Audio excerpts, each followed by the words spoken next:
नमस्कार मित्रों, आप देख रहे हैं मास इंडिया और मैं बीहू कुमार झा। देखिए, अभी हम सिरका पंचायत में हैं झारखंड में। जिस तरीके से पेशा कानून आया और पेशा कानून आने के बाद चर्चा का विषय है कि आदिवासी समाज में जो जमीन जंगल की बातें आती है, अधिकार की बात आती है, संस्कृति की बात आती है, इन तमाम मुद्दों पे हम बात करने जा रहे हैं। हमारे साथ मुखिया जी हैं इस पंचायत के और उनसे ही जानेंगे। सबसे पहले स्वागत है मुखिया जी से बात करने के लिए। बस सबसे पहले मास इंडिया के सभी दर्शकों को मेरा जोहार। जी। क्या लगता है कि पेशा कानून आने के बाद कितना अलग लोगों में सुविधा मिलेगी? निश्चित रूप से पेशा कानून लागू होने पर झारखंड के लिए मील का पत्थर साबित होगी और इससे जो जनजातीय समाज को आगे बढ़ने में सहायक सिद्ध होगा। जैसा कि लोग चर्चा कर रहे हैं कि पेशा कानून 1996 का कानून है। लंबे अरसे से झारखंड सरकार ने इसे लागू नहीं किया या पारित नहीं किया था। जानबूझ करके देखा जाए तो ये उड़ीसा, छत्तीसगढ़, तेलंगाना, मध्य प्रदेश, जहाँ जहाँ भी आदिवासी समाज की संख्याएं हैं तो यहाँ इम्प्लीमेंट होती है, बट यहाँ क्यों नहीं था? देखिए, हमारा झारखंड प्रदेश का जब से गठन हुआ, झारखंड प्रदेश एक स्थिर राज्य के तौर पे नहीं रहा। कभी सरकार बनती थी, बिगड़ती थी और सत्ता के इस खेल में कहीं न कहीं मतलब जनजातियों के लिए जो पेशा एक्ट लागू होने में विलम्ब हुआ। मैं झारखंड सरकार को बधाई देना चाहता हूँ, देर ही सही, लेकिन उन्होंने पेशा कानून लागू करने के लिए जो है अधिसूचना जारी किया और इस पर तब कैबिनेट से मंजूरी ली। कितना खुशी का माहौल है झारखंड में इस कानून को लेकर? झारखंड में पेशा अधिनियम लागू होने से जनजातीय समाज में खुशी का माहौल है, हर्ष का माहौल है और हमारे पंचायती राज विभाग के पूर्व निदेशक निशा उरांव जी और झारखंड सरकार और कई एक ऐसे सामाजिक संगठन जो पेशा अधिनियम लागू करने के लिए राजभवन मार्च किया, सरकार के मंत्रालय में अपना धरना प्रदर्शन लागू करने का मांग किया, वो सभी बधाई के पात्र हैं और निश्चित रूप से आने वाले दिन में जल जंगल जमीन की रक्षा हो पाएगा और बाहरी शक्ति जो हमारे झारखंड में आए दिन जैसे भूमि अधिग्रहण चाहे कहीं भी बिना कहे पूछे कोई भी रच बस सकता था, लेकिन अब ऐसा नहीं है। पेशा अधिनियम लागू होने के बाद जो है किसी भी बाहरी शक्ति को ग्राम सभा से उन्हें अनुमति लेनी होगी और जब तक ग्राम सभा उसको अनुमति नहीं देगा तब तक वो यहाँ पर किसी प्रकार का कोई व्यापार, व्यवसाय, भूमि अधिग्रहण चाहे खनिज संपदा का खनन नहीं कर सकता है। बिल्कुल। 5 साल का जो कामकाज है वो भी महत्वपूर्ण होता है। एक मुखिया होने के नाते क्या क्या अपने क्षेत्र में, अपने पंचायत में विकास कर रहे हैं? अभी हम लोग पंचायत के जितने भी निर्वाचित मुखिया हैं सभी लोग सरकार के द्वारा जो केंद्र सरकार हमें केंद्रीय अनुदान की राशि देती है वो केंद्रीय अनुदान की राशि पर भी हम लोग निर्भर हैं और अपने बजट के अनुरूप जो भी अपने गांव ग्राम पंचायत में जो जरूरत का कार्य होता है उस कार्य को हम लोग करते हैं। जैसे पेयजल का काम करना होता है, रोड नाली का काम करना होता है और बाकी अन्य मतलब ग्राम के विकास के लिए जो भी सही काम होता है उस कामों को हम लोग करते हैं। बिल्कुल। हेमंत सरकार की तरफ से फंड नहीं आ रहा है मुखिया लोगों को?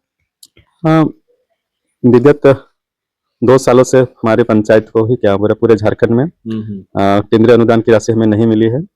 अब पेशा अधिनियम लागू होने के उपरांत हमें केंद्रीय अनुदान की राशि मिलने वाली है और इस साथ ही साथ राज्य वित्त आयोग का भी गठन हो चुका है और राज्य वित्त आयोग का भी हमें हमारे पंचायत को और सभी पंचायत के मुखिया को उसका फंड मिलना है। तो केंद्र की तर्ज पर राज्य सरकार भी हमें राज्य वित्त आयोग का पैसा देती है, तो निश्चित रूप से गांव का जो विकास है वो तीव्र गति से बढ़ेगी। बिल्कुल। नीति आयोग की मीटिंग में भी हेमंत सरकार को फटकार लगाया गया था कि आप विकास कैसे करेंगे, आपको फंड कैसे दी जाएगी, जब आप पंचायत स्तर पे डेवलपमेंट करेंगे तभी तो बात ये हुई थी। नहीं, जो हमारा केंद्र अनुदान की राशि के साथ साथ जो राज्य वित्त आयोग का जो पैसा है उनका सहयोग मिलने के साथ ही साथ हम लोग अन्य विभाग से भी संपर्क करते हैं।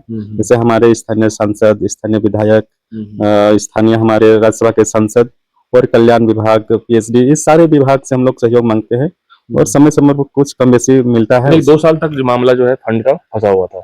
ये निश्चित रूप से पेशा अधिनियम नहीं लागू होने की वजह से ये पैसा हमारा रुका हुआ था, क्योंकि हम भी एक टीवी के इंटरव्यू में गए थे तो पेशा अधिनियम लागू नहीं होने की वजह से हमारा पंचायत का जो है 1400 करोड़ रुपया रुका हुआ था। आज पेशा अधिनियम लागू हुआ तो निश्चित रूप से पंचायतों को ये रुका हुआ पैसा मिलेगा और विकास की गति भी आगे बढ़ेगी। हाँ, बिल्कुल। और ये भी बात आती है ना कि पंचायत स्तर पे बहुत सारी चीजें ऐसी होती है, चाहे पानी का हो, चाहे जो भी जंगल की जमीन हो, या फिर रोड की बात हो, सड़क हो, नाले की बात हो, बहुत सारी चीजों को तो रखरखाव तो एक मुखिया के अधीन ही होता है। हाँ, बिल्कुल होता है, लेकिन बहुत से ऐसे जनप्रतिनिधि हैं जो उनको काम करने के लिए उतनी स्वतंत्रता नहीं मिलती है, कहीं न कहीं नियंत्रण पर के पदाधिकारियों का भी होता है। साथ ही साथ हम सभी निर्वाचित मुखियालों का भी दायित्व है कि हमारे पंचायत के अंतर्गत जितनी भी विकास योजनाएं धरातल पर उतरती हैं, उस योजनाओं का मतलब एक तरह से मॉनिटरिंग मतलब निरीक्षण करना हमारा दायित्व है और हम निरीक्षण कर सकते हैं। बिल्कुल, एक महिला मुखिया भी बता रही थी कि हम लोग विकास जो करना चाहते हैं तो प्रधान के साथ सहयोग नहीं मिल रहा है, तालमेल नहीं मिलता है। ऐसा भी होता है अमूमन देखा जाए तो? ये देखिए अपवाद है, बाकी हमारे ग्राम सभा के जो प्रधान की अध्यक्षता में ग्राम सभा होता है और ग्राम सभा ही हमें योजना बना के देता है। जो भी ग्राम सभा योजना हमें बना कर देता है उस पर ही हम लोग काम करते हैं। बिल्कुल, तो नाम क्या बताया आपका? मैं रोशनलाल मुंडा। रोशनलाल जी लगभग 5 साल से मुखिया हैं, इससे पहले भी कितने कार्यकाल से? प्रथम बार हम मुखिया बने हैं। अच्छा। हमारा कार्यकाल 3.5 साल लगभग होने जा रही है। अच्छा। प्रथम बार मुखिया बने, उससे पहले क्या सोच रखे थे?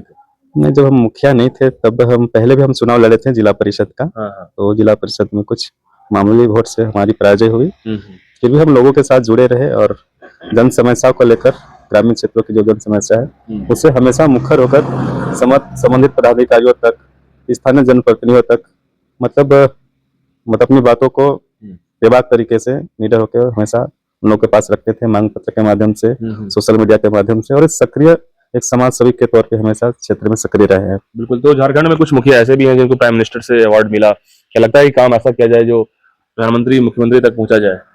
एक मुखिया का इतना है। हमारा भी सोच है कि काम करे ऐसा कि दुनिया बनना चाहे तेरे जैसा।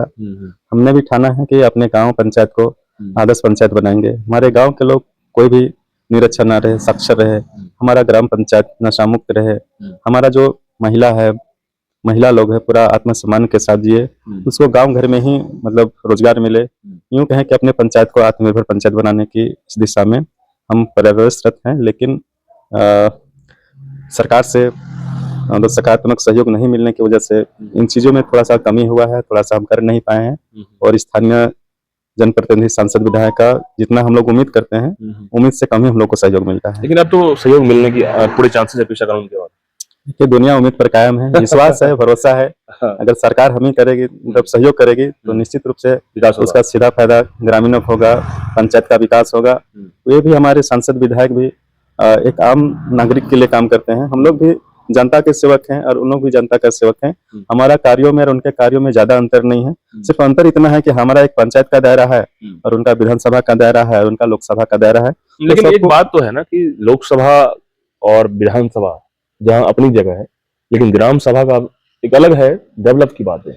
ग्राम सभा बहुत महत्वपूर्ण है। ग्राम सभा गांव की आत्मा है और ये ग्राम सभा में गांव की आत्मा बसती है और गांव के लोग अपने लिए जो रूढ़िजन्य व्यवस्थाएं हैं, जो रूढ़िजन्य परंपराएं हैं, उस अपनी परंपराएं और रूढ़ि व्यवस्था के तहत अपना कानून उस समय बना सकते हैं कि ग्राम सभा ने सब मिलकर ये प्रस्ताव पारित कर लेते हैं किसी भी चीज को लेकर कि ये चीज होना चाहिए या हमारा वर्षों से, सदियों से, परंपरागत रूप से ऐसा मेरा रिवाज है। तो इसको सरकार को भी मानना पड़ेगा, प्रशासन को भी मानना पड़ेगा। इवन हमारा राज्यपाल हमारे इस अधिकार का मुख्य संरक्षण करता है, वो हमारे अधिकार और अधिकारों का संरक्षण करते हैं। बिल्कुल, ये रोशन लाल हैं जो कि यहाँ के मुखिया हैं और जबरदस्त तरीके से काम की सोच रखते हैं, क्योंकि कह रहे हैं कि एक आदर्श ग्राम हो, ग्राम सभा का एक अपना महत्व है, गांव में आत्मा बसती है, गांव में लोग जो भी होते हैं उनका बहुत ही एक खास पहल होता है। तो ऐसे में अब जो है पेशा कानून जब पारित हो गया, नियमावली बनेगी, लागू होगा, अब मुखिया प्रधान का जो कामकाज है वो क्षेत्र बढ़ेगा और ऐसे में अब झारखंड में एक नए तरीके से विकास की रास्ते तय होगी और गांव में पंचायत स्तर पे जब लोग आगे बढ़ेंगे तो निश्चित रूप से झारखंड का और अच्छा विकास होगा। आप क्या सोचते हैं? कमेंट बॉक्स में बताइएगा। धन्यवाद।